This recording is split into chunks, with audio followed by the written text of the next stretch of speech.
I'm going to show you how to edge stir with a pan. First thing you want to do is put it in a circular motion like that, get everything moving, and then you can spin it like this and you can knock everything from the edge to the middle. So instead of having to use a spatula, you can do all your stirring with the pan itself. So you can just stir it in like this.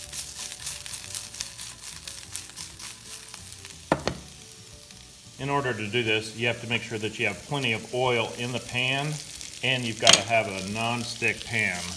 And then this method is really handy.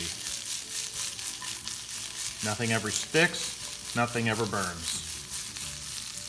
We'll add a little cheese, just let that melt in. Now work that cheese in a little bit, the same method. To put it in the bowl, just do a little bit of circular motion there to make sure that everything's free, and it rolls right in.